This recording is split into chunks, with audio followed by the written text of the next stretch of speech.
विद्यार्थी मित्रांनो नमस्कार, मी प्रोफेसर मंगेश खैरे आपलं स्वागत करतो। मित्रांनो, आपल्या M3 मध्ये पहिला युनिट आहे LD, करेक्ट। मित्रांनो, हा LD सगळ्या डिपार्टमेंटला सेम आहे, कुठलंही इंजिनिअरिंगचं डिपार्टमेंट असो, ब्रांच असो, पहिला युनिट लिनियर डिफरन्शियल इक्वेशन सगळ्यांना सेम आहे। सो या लेसन मध्ये काय इम्पॉर्टंट टॉपिक आहे, पेपर पॅटर्न काय आहे, कसे क्वेश्चन्स येतात, सगळं मी डिटेल मध्ये सांगणार आहे। मित्रांनो, आपल्या YouTube चॅनल वरती मी आजपासून कंटिन्युअसली तुम्हाला सोमवार, मंगळवार, बुधवार, गुरुवार M3 चे व्हिडिओ लेक्चर देत जाणार आहे। सो ते नक्की बघत जा आणि M3 असेल, M2 असेल, M1 असेल, सगळे स्कोर करा। M1 M2 चे सुद्धा व्हिडिओ लेक्चरचे सिरीज आपल्या YouTube चॅनल प्लेलिस्ट मध्ये तुम्ही जर गेले तर प्लेलिस्ट मध्ये M2 M1 च्या पण प्लेलिस्ट बसतील, भरपूर विषयांच्या प्लेलिस्ट आहेत, त्याही बघा। मित्रांनो बघा, LD विषयी बोलूया। सो आता आपल्याला इनसेम स्कोर करायची, करेक्ट। सो इनसेम मध्ये आपल्याला LD विचारता, इनसेम मध्ये हा लेसन येतो, बरोबर। इनसेम मध्ये आपल्याला 15 मार्कला विचारतात LD, 15 मार्कला। LD वर क्वेश्चन कुठे येतात पेपर मध्ये? क्वेश्चन नंबर 1 आणि क्वेश्चन नंबर 2 मध्ये 5 मार्कला एक बीट असतो, 3 बीट सोडवायचे असतात, 15 मार्क आपल्याला असे पडतात। सो या व्हिडिओ मध्ये मी 15 मार्क, ज्याला टॉप करायचंय त्याला 15 मार्क कसे घ्यायचे त्याला तेही सांगणार, ज्याला 100 मार्क घ्यायचे आणि ज्याला जस्ट पास व्हायचंय 60-70 मार्क घ्यायचे, तो त्यांनी 15 पैकी ऍटलीस्ट 8 ते 10 मार्क कसे घ्यायचे त्या पण आयडियाज मी आता इथे सांगणार आहे। ओके, सो आपण व्हिडिओला सुरुवात करूया। बघा, प्रत्येक व्हिडिओ भारी भारी होत जाणार, प्रत्येक व्हिडिओ डेली बघत जा, मजा येईल तुम्हाला। मित्रांनो, LDचा थोडक्यात पेपर पॅटर्न जर घेतला तर बघा, क्वेश्चन नंबर 1 मध्ये एनी 2 असता, ए मध्ये ए आणि बी 2 बीट असता, ए मध्ये 3 क्वेश्चन दिले असतात ज्यापैकी 2 करायचे असतात आणि बी बीट कंपल्सरी असतो। सिमिलरली क्वेश्चन 2 मध्ये पण सेम पॅटर्न, ए आणि बी बीट, ए मध्ये 3 पैकी 2 आणि बी बीट कंपल्सरी। आता क्वेश्चन कुठले कुठे येऊ शकता बघा, आता इथे क्वेश्चनला क्वेश्चन ऑर आहे, म्हणजे जे नवीन मुलं आहे त्यांना मी आयडिया क्लिअर करून देतो की तुम्ही जर क्वेश्चन नंबर 1 सोडवायला घेतला तर तुम्हाला 2 सोडवता येणार नाही, कारण क्वेश्चनला क्वेश्चन ऑर आहे। आणि जर 2 सोडवायला घेतला तर 1 सोडवता येणार नाही। असं करता काही मुलं की 1 मधले A2 सोडवता आणि 2 मधला B सोडवता, असं चालत नाही, असे मार्क भेटत नाही। 1 घेतला 1 पूर्ण करा, 2 स्किप करा, 2 घेतला 2 पूर्ण करा, 1 स्किप करा, हे पहिल्यांदा क्लिअर करून घ्या। DSYच्या मुलांना हे कळतच नाही, त्यांना हे क्लिअर करून देतो। आता पुढे बघा, क्वेश्चन नंबर 1 मध्ये पहिला जो ए बीट आहे त्याच्यामध्ये 3 आपल्याला ऑप्शन्स आहे। पहिल्या ऑप्शन मध्ये तुम्हाला शॉर्टकट मेथडचा प्रश्न विचारला जातो किंवा कॉचीज लेजेंड्रीचा प्रश्न विचारला जातो, सेकंड मध्ये पुन्हा शॉर्टकट मेथड किंवा जनरल मेथड आणि थर्ड मध्ये variation of parameter method. General मेथडचा क्वेश्चन कधी कधी विचारतात, कधी कधी नाही पण विचारत। ओके, आता हे शफल पण होऊ शकतं, आसन असं खालीवर होऊ शकतं, पण क्वेश्चन याच पॅटर्न वरचे येणार। एक कॉचीजचा क्वेश्चन, एक VOP आणि 2 शॉर्टकट मेथड असंच येणार। हे खालीवर होऊ शकतं, झाले तरी अडचण नाही ना, ए मध्ये सोडवतो आपण, 2च करायचे। सो खालीवर आलं तरी आपल्याला क्लिअर पडतं। सो इथे तुम्ही 10 बघा, 3 क्वेश्चन 3 पैकी 2च करायचे, सो इथे 10 मार्क आपले सिक्युअर होतात। आणि 1B मध्ये आपल्याला ग्रुपिंग कॉम्बिनेशनचा प्रश्न येतो। ग्रुपिंग कॉम्बिनेशन एक मेथड आहे किंवा त्याला और अजून एक मेथड आहे मल्टीप्लायरची मेथड। या आपल्या लास्ट 2 मेथड आहेत या पूर्ण LD युनिट मधल्या, या दोघांपैकी एक मेथड इथे विचारता, हे 5 सो असे 15 मार्काला हा पॅटर्न असतो।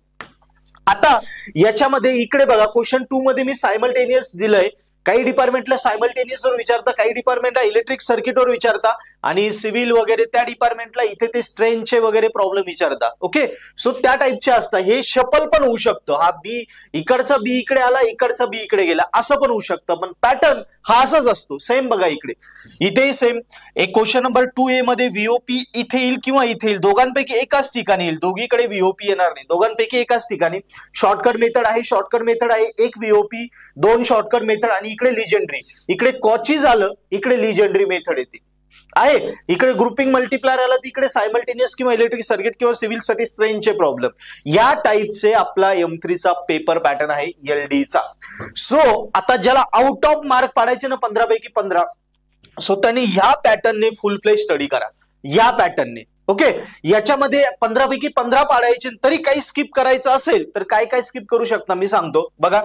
शॉर्टकट मेथड तुम्हाला सगळ्या कराव्या लागतील, शॉर्टकट मेथडला ऑप्शन नाहीये। नंतर जनरल मेथड स्किप केली चालेल, कारण इकडे नाही आली तर इकडे येईल, आणि VOP दोन्हीकडे पण येतो।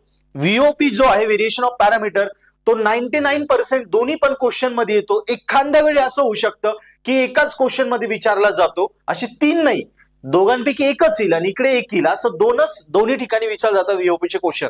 पण एखाद्या वेळी एकदाच विचारला जाऊ शकतो, पण 99% दोघीकडे पण येतो व्हीओपी. बघा आता ज्याला 15 पैकी 15 घ्यायचे, याच्यातले टॉपिक कमी करायचे, तरी 15 पैकी 15 घ्यायचे, आणि काय करायचं लक्ष द्या.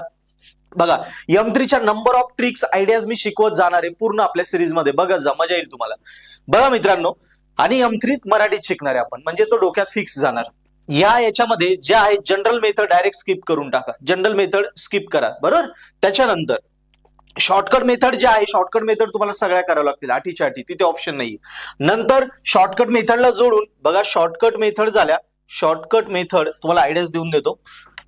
शॉर्टकट मेथड नंतर व्हीओपी, व्हीओपी एकूण 9 गणित आहे.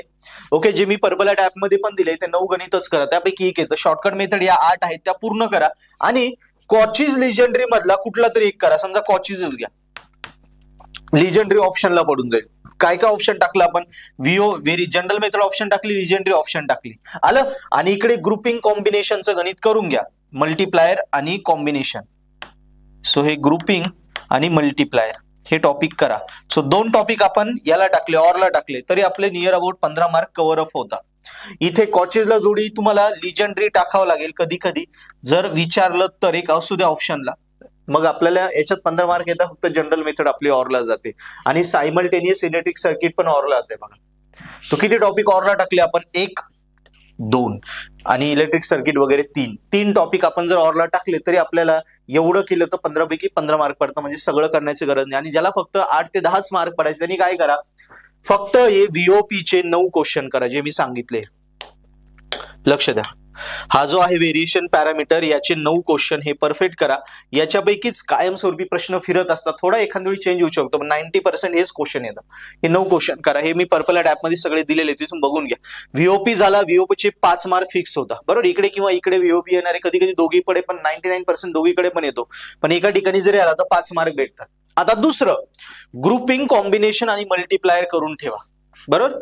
ग्रुपिंग आणि मल्टीप्लायर हे दोन्ही करून ठेवा, म्हणजे इथे व्हीओपी आला तर हे 5 आणि हे 5 झाले 10 मार्क, आणि इकडे व्हीओपी आला तर हे व्हीओपी, आणि इकडे समजा मल्टीप्लायर त्याला जोडून आला तर 10, नाही आले तर 5, पण अजून 2 येतात. कसे 2 येतात, याचा एक वायसी काढून घ्यायचा, इकडे एक वायसी काढायचा, कॉम्प्लिमेंटरी फंक्शन काढले तरी 1 मार्क पडतो. सो 5 आणि 2 7 मार्क पडून जातात.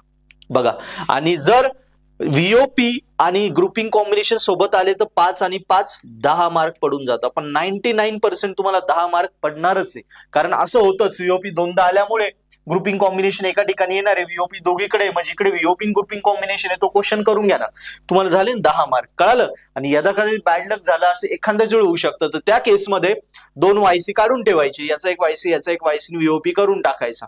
5 आणि वायसीचे 1 मार्क, 7 मार्क तर कुठे गेलेली. सो हे आपलं टार्गेट कव्हर होतं, हे पण टार्गेट कव्हर होतं. या पद्धतीने सिलेक्टिव्ह स्टडी करा, M3 तुमचा स्कोरिंग होईल. M3 इतक्या सोप्या पद्धतीने मी शिकवत असतो, तुम्ही युट्यूबवर व्हिडिओ बघा, सगळ्या माझे लेक्चर आहे ते बघा, तुम्हाला वाटणारच नाही की सरांनी M3 शिकवलाय, की आपलं इंजिनिअरिंगचा M3 की 8वी 9वीचं गणित शिकवलं, एवढं सोपं करून मी शिकवलेलं आहे. तुम्ही बघा, कॅल्सीवर ट्रिकवर शिकवलाय मी M3. सो हे सगळे लेक्चर तुम्हाला डिटेलमध्ये बघायचे असेल तर 2 ऑप्शन आहे. एक तर तुम्ही माझ्याकडे क्लासेसला येऊ शकता, क्लासेस नगर, नाशिक, पुण्यामध्ये ऑफलाईनला येऊ शकता, किंवा तुमचा क्रिटिकलला M3 गोल्डनला तुम्ही काढूनच देईल, ती माझी जबाबदारी. डोंट वरी, काहीच येत नाही, ब्लँक आहे, पूर्ण M3 ड आहे, पूर्ण डोळे जागतात तरी M3 क्लिअर होईल. माझ्यासमोर एकदा येऊन बघा, तुम्हाला लगेच प्रश्नाचे उत्तर भेटून जाईल. आणि सेकंड, दुसरं ऑप्शन आहे, तुम्ही मी purple at application video lectures बनवले आहे M3चे. So purple at application download करा, अँड्रॉइड iOS वर. काही डाऊट्स असतील तर तुम्ही कॉन्टॅक्ट करू शकता, खाली डिस्क्रिप्शन मध्ये नंबर दिला, त्यावर कॉन्टॅक्ट करा आणि अँड्रॉइड iOS वर तुमचा ऍप्लिकेशन डाउनलोड करा. आणि बस त्याच्यावर मी M3 जे लेक्चर शिकवले ते बघा, 15 मार्काचे ते फ्री शिकवले ते बघा, आवडले तर कोर्स सबस्क्राईब करा. सो दोन्ही ऑप्शन आहे, पण आपण M3 नक्की स्कोर करू. तसंच अदर विषयांचे तुम्हाला लेक्चर लागले तर आपल्या ऍपवर सगळ्या डिपार्टमेंटचे सगळे इम्पॉर्टंट विषयांचे व्हिडिओ लेक्चर कोर्सेस अवेलेबल आहे, तेही सबस्क्राईब करा आणि तेही विषय स्कोरिंग करा. येस, सो भेटूया पुढे. थँक्यू.